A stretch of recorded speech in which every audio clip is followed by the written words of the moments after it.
करून द्यावं वेळेचं सर्व बंधन। पक्षाच्या प्रतोदाना माझी विनंती आहे की त्यांनी नवीन सदस्यांना संधी देण्यासाठी वेळेचं नियोजन करून नाव त्याप्रमाणे पाठवावे। धन्यवाद। अध्यक्ष महोदय, अर्थसंकल्पीय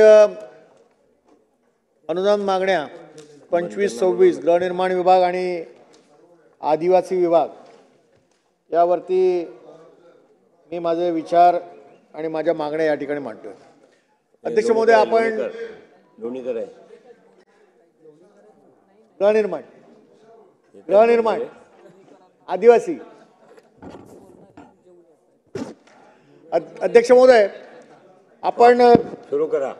या अनुदान मागण्याची चर्चा सुरू होण्यापूर्वी कपात सूचनाच्या बाबत जो उल्लेख केला त्या कपात सूचनाची उत्तरं ही मागच्या अर्थसंकल्पाच्या वेळेला ज्या कपात सूचना विरोधी पक्षाकडनं मांडल्या त्यांची उत्तरं अद्यापपर्यंत त्या सदस्याला प्राप्त झालेली नाही।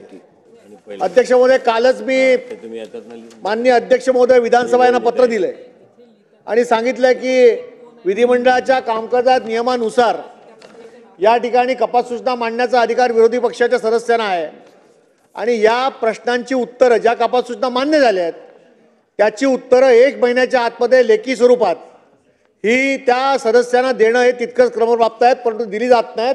त्याची अंमलबजावणी या ठिकाणी योग्य वेळेला होणं आवश्यक आहे, त्याची आपण नोंद घ्या अध्यक्ष महोदय। अध्यक्ष महोदय, या मागणी क्रमांक Q3 मुख्य लेखाशीर्षक 2216 गृहनिर्माण पान क्रमांक Q23 वर ज्या पद्धतीने या ठिकाणी अर्थसंकल्पामध्ये या ज्या पुरवणी मागण्या आहेत त्यानुसार सगळ्यात महत्त्वाचं म्हणजे मुंबई शहर आणि उपनगर ह्या गृहनिर्माण विभागाच्या जे 2 पार्ट आहेत त्याच्यामध्ये आपण देखील उपनगरामध्ये राहता।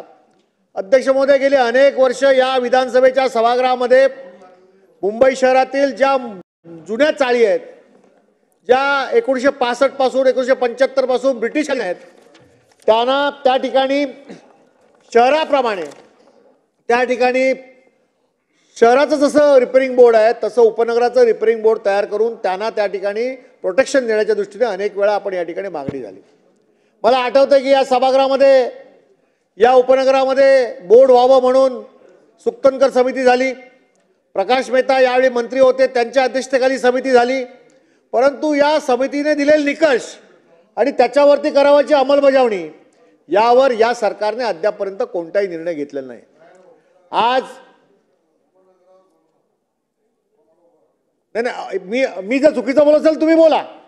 आज परिस्थिती अशी आहे अध्यक्ष महोदय की उपनगरामध्ये ज्या चाळी आहेत ज्या 1965च्या आहेत, ब्रिटिशकालीन आहेत, 1975च्या आहेत, त्या चाळीमध्ये पहिल्या माळ्यावरची जी घरं आहेत क्लस्टर डेव्हलपमेंटमध्ये जरी गेले तरी ते पहिल्या माळ्यावर राहतात म्हणून त्यांना ग्राह्य धरलं जात नाही। त्यांच्याकडे असेसमेंट आहे, त्यांच्याकडे भाडेपावती आहे, त्यांच्याकडे इलेक्ट्रिक बिल आहे, सगळे पुरावे आहेत, परंतु पहिल्या माळ्यावर राहतात म्हणून त्यांना ग्राह्य धरलं जात नाही। मी आपल्याला उदाहरण देतो। जोगेश्वरी बांधगरवाडीमध्ये महादेव लक्ष्मण चाळ ही 1965ची आहे, पहिल्या माळ्यावरती लोक राहतात। आज त्यांची भयावह परिस्थिती आहे, डेव्हलपमेंट झाली तर पहिल्या माळ्यावरती या लोकांना घर देणार नाही। शासनाने सांगितलंय आम्ही 1965 पासून राहतोय, आमच्याकडे सगळे पुरावे आहेत, पण आम्हाला घरं मिळणार नाही म्हणून आज हे सगळे लोक चिंतित आहेत। दिंडोशी विधानसभेमध्ये अशा 5 ते 7 जवळजवळ 65-75च्या अशा चाळी आहेत ज्यांच्या रिडेव्हलपमेंट बद्दल त्यांच्या मनामध्ये आज प्रचंड मोठ्या प्रमाणात भीती आहे। मंत्री महोदय, अध्यक्ष महोदय, या संबंधी सरकारने ऐका आपल्याला सांगता येते, आपण पालकमंत्री महोदय आहेत, आपण ऐका जरा। या संबंधी सरकारला कुठेतरी गांभीर्याने निर्णय घेणं आवश्यक आहे आणि गृहनिर्माण मंत्र्यांनी या निर्णय घेतला पाहिजे। आणि माझी स्पष्ट या ठिकाणी मागणी आहे की पहिल्या माळ्यावरती सरसकट तुम्ही नाही, परंतु ज्या जुन्या चाळी आहेत ब्रिटिशकालीन आहेत त्यांना एकतर उपनगरासाठी आपण रिपेअरिंग बोर्ड तयार करा, अन्यथा सरसकट जे डेव्हलपमेंट आहे त्याच्यामध्ये अशा चाळी ज्या जुन्या आहेत त्यांचा देखील अंतर्भाव करा आणि त्यांना त्या ठिकाणी घरं देण्यासाठी कारवाई करा, अशी माझी मागणी आहे। अध्यक्ष महोदय, सदस्य पोटतिडकीने बोलतायत, त्यांचा मुद्दा मी ऐकतो पण आहे।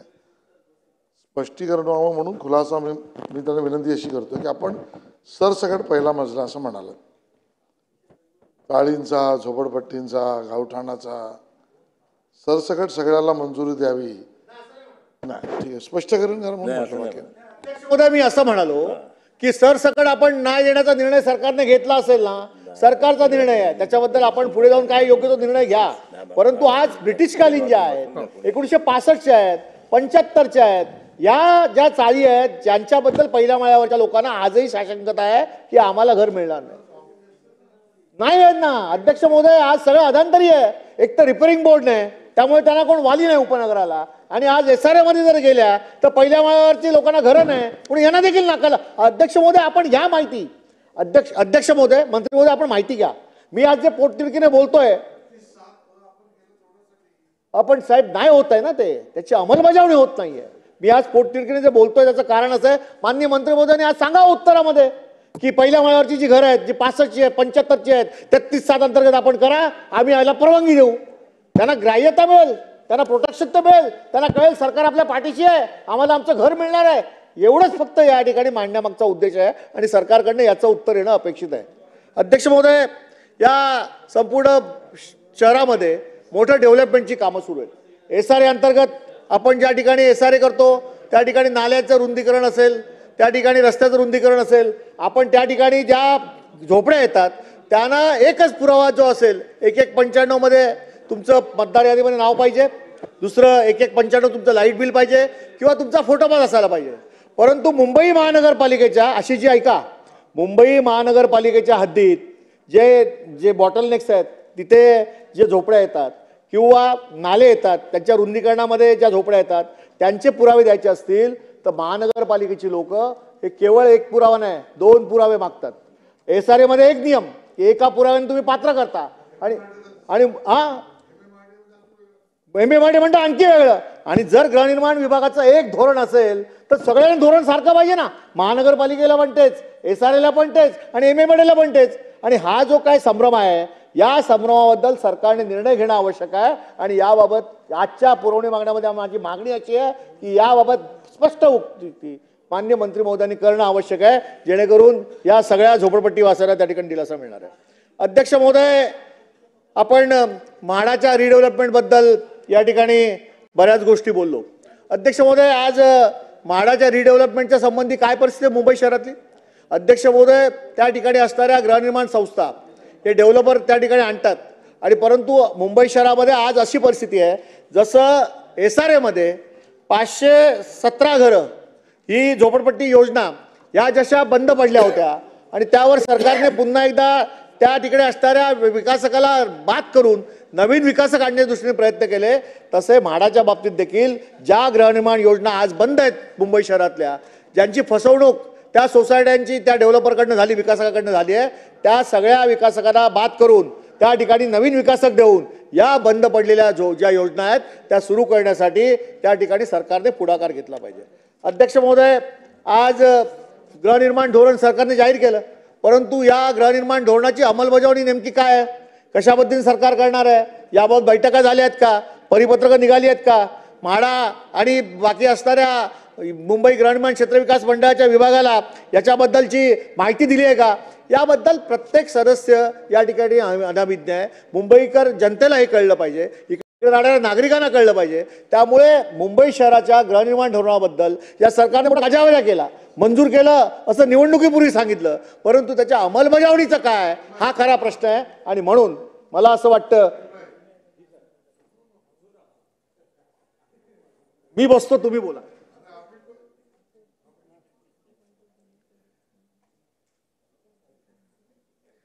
त्यामुळे मला असं वाटतं की या गृहनिर्माण धोरणाबद्दल देखील स्पष्टोक्ती या ठिकाणी होणं आवश्यक आहे. अध्यक्ष महोदय, मुंबई शहरामध्ये उपनगरामध्ये प्रचंड मोठ्या प्रमाणात पावसाचं प्रमाण आहे आणि उंचावरती देखील मोठमोठ्या वस्त्या झोपडपट्ट्या झालेल्या आहेत. या झोपडपट्ट्यांना पात्रतेचे पुरावे दिलेले आहेत आणि अशा वेळेला प्रचंड पाऊस जेव्हा पडतो तेव्हा मोठ्या प्रमाणामध्ये दरड कोसळल्या जातात आणि मोठ्या प्रमाणामध्ये वित्तहानी आणि मनुष्यहानी होते. आणि म्हणून 2025-26 आर्थिक वर्षामध्ये संरक्षक भिंती बांधण्यासाठी गृहनिर्माण विभागामार्फत देखील मोठी तरतूद या ठिकाणी होणं आवश्यक आहे. आणि ज्या ज्या ठिकाणी संरक्षक भिंती बांधणं आवश्यक आहे, जे प्रस्ताव जिल्हाधिकाऱ्याकडे आलेत त्या ठिकाणी निधीचं वितरण करून ह्या संरक्षक भिंती तात्काळ बांधण्याबाबतचा निर्णय या ठिकाणी सरकारने घेणं आवश्यक आहे. अध्यक्ष महोदय, गिरणी कामगारांच्या घराबद्दल या ठिकाणी उल्लेख झाला. अध्यक्ष महोदय, गिरणी कामगारांच्या घराबद्दलची आजची परिस्थिती काय? मुंबईतील गिरणी कामगारांना घरं ही सुरुवातीच्या काळामध्ये मुंबई शहरामध्ये दिली गेली, आज ती नवी मुंबईला देण्याचा निर्णय घेतला आहे आणि इकडे असणाऱ्या पंतप्रधान अनुदान प्रकल्पातील नागरिकाला 2.5 लाखामध्ये घर देतो आणि गिरणी कामगाराला त्या ठिकाणी 9 लाखामध्ये घर दिलं. आता गिरणी कामगार ते अन्याय आहे, त्यांना या मुंबई शहरामध्ये आपण घर द्या असा माझा आग्रह आहे. अध्यक्ष महोदय, गिरणी कामगारांची घरं वितरण करण्याच्या प्रक्रियेमध्ये अनियमितता झाली, आर्थिक नफेखोरी करून भ्रष्टाचार करण्याची कारवाई झाली, याच्याबद्दल सरकार काय करणार आहे? अध्यक्ष महोदय, राज्य शासनाने मुंबई महानगर प्रदेशातील गिरणी कामगारांना वांगणी येथील 51,000 तर शेलू येथील 30,000 घराच्या बांधणीसाठी सट्टा डेव्हलपर आणि प्रमोटर्स आणि कर्मयोगी एव्हीपी रियालिटी या कंपनीला विकासकाला कंत्राट दिलं आणि कार्यादेश देखील दिले. सदर प्रकरणी घरे तयार नसतानाही घरं लागण्याचे सांगून त्यांची कागदपत्र घेऊन कार्यालयात बोलावून त्यांच्याकडून 5,000 रुपये घेऊन गिरणी कामगारांची आर्थिक फसवणूक केली गेली, याची चौकशी झाली पाहिजे अध्यक्ष महोदय. आणि हा विषय अत्यंत गंभीर आहे, याच्यापूर्वी देखील सभागृहामध्ये या विषयावरती चर्चा झाली आहे आणि म्हणून सदर प्रकरणी गिरणी कामगारांची घरे बांधण्यासाठी कंत्राट दिलेल्या विकासकांनी आतापर्यंत राज्यात एकही गृहप्रकल्प राबविला नसतानाही या विकासकाला पंतप्रधान आवास योजनेच्या नावाखाली शासनाने बिनव्याजी 400 कोटी रुपये कर्ज देण्याचा धक्कादायक निर्णय घेतलेला अध्यक्ष महोदय. आणि म्हणून याबाबतची चौकशी देखील या ठिकाणी होणं शक्य मला महत्त्वाचं वाटतं. सदौ रक्कम शासनाने महाराष्ट्र निवारा निधीतून रक्कम देण्याचा प्रस्ताव तात्कालीन मुख्यमंत्र्यांची मंजुरी देऊन घेण्यात आलेला आहे. अध्यक्ष महोदय, हा फार मोठा भ्रष्टाचार आहे आणि हा भ्रष्टाचार जो आहे त्याच्याबद्दल या पुरवणी मागण्यामध्ये मी मागणी करतोय की याची चौकशी होऊन याच्यामध्ये दोषी असतील त्यांच्यावरती कारवाई झाली पाहिजे. अध्यक्ष महोदय, त्याचबरोबर या शहरातील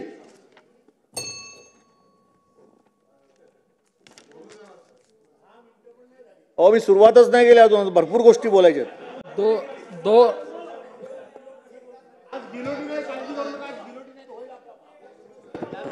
अध्यक्ष, आणखी एक विषय महत्वाचा आहे की शासनाच्या धोरणानुसार तर सन्माननीय सदस्य सुनील प्रभू हे खूप अभ्यासू आहेत, अभ्यास करून बोलत आहेत. माझी महापौर आहेत, माझी स्थायी समिती अध्यक्ष आहे आणि मुंबईच्या विषयाला न्याय देत आहेत. आता आम्ही मंत्री असल्यामुळे बोलू शकत नाही आणि त्यामुळे मुंबईला न्याय देण्याच्या विषयामध्ये ते बोलत असतील तर त्यांच्या पक्षातल्या अन्य सदस्यांचा काढून वेळ त्यांना द्या.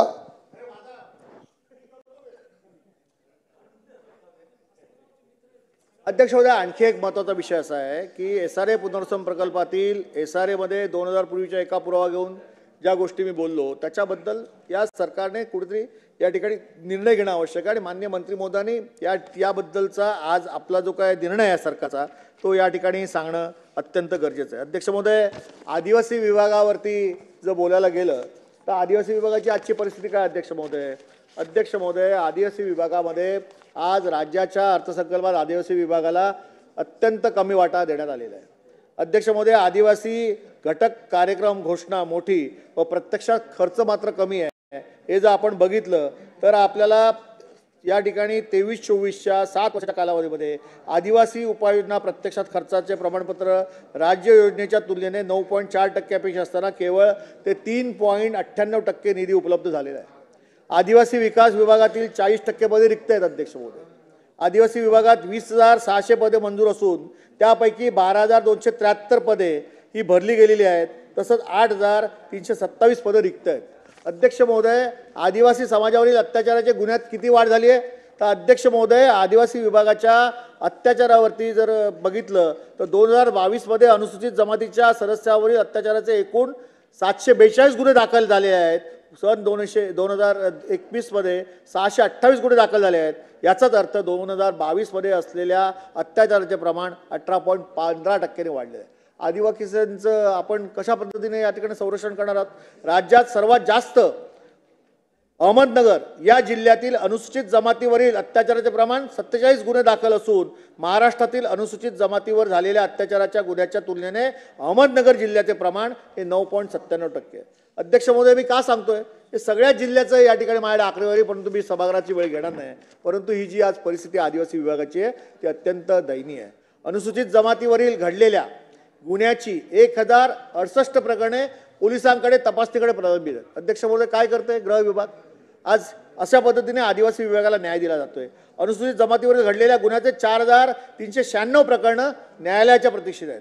देशाच्या तुलनेने राज्यातील अनुसूचित जमातीवर अत्याचार महाराष्ट्राचा 4था नंबर लागतो अध्यक्ष महोदय. अनुसूचित जमातीच्या सदस्यावर अत्याचार देशभरात एकूण 10,064 गुन्हे दाखल झाले असून त्या गुन्ह्याचा राज्यनिहाय वाटा प्रथम क्रमांक मध्य प्रदेश 2,979, दुसऱ्या क्रमांकावर राजस्थान 2,527 आणि तिसरा क्रमांक ओरिसा 773 आणि महाराष्ट्रात 742 गुन्हे या ठिकाणी झाले आहेत. महाराष्ट्रातील गुन्ह्याचे प्रमाण 7.10% आहे. नवसंजीवनी योजनेची सद्यस्थिती काय अध्यक्ष महोदय? राज्यातील आदिवासी जिल्ह्यातील 280 भरारी पथके मंजूर असून त्यापैकी 265 पथके कार्यरत आहेत. नवसंजीवनी योजनेत कार्यक्षेत्रात 2023-2024 मधून 53 मातांचा मृत्यू झालेला आहे आणि 2024-25 मध्ये डिसेंबरपर्यंत 58 मातांचा मृत्यू झाला आहे. ही आदिवासी विभागाची परिस्थिती आहे. अध्यक्ष महोदय, हे सगळं का सांगतोय की आदिवासी जिल्ह्यातील आरोग्य व्यवस्थेत देखील रिक्त पदं या ठिकाणची संख्या जी आहे ती अत्यंत चिंताजनक आहे.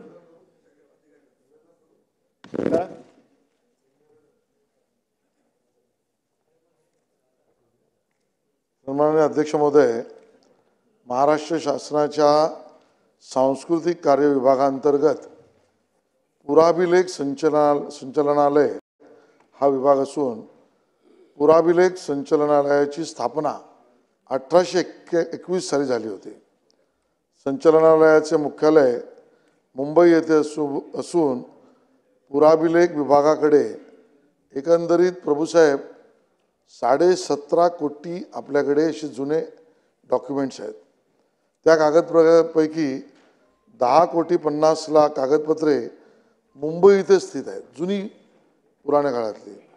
सन 1889 पासून हे मुख्यालय सर कावसजी रेडिमनी बिल्डिंग म्हणजे एल्फिस्टन कॉलेजच्या इमारतीमध्ये असून तेथे या कागदपत्रांचे जतन व संवर्धन करण्याचे काम अव्याहतपणे चालू आहे.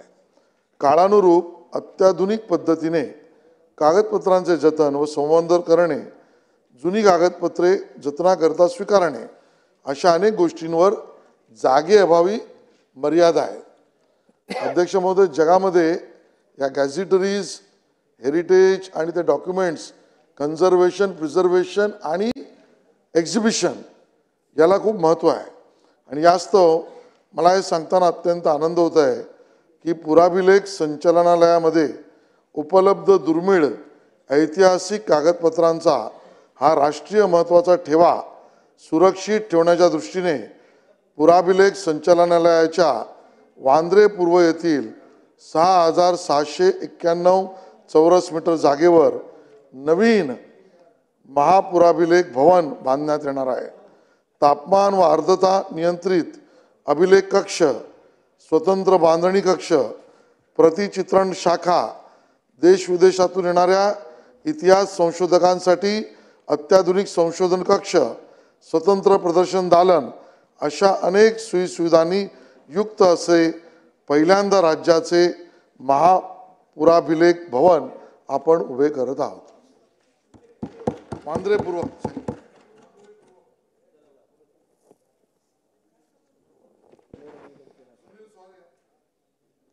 आपल्याकडे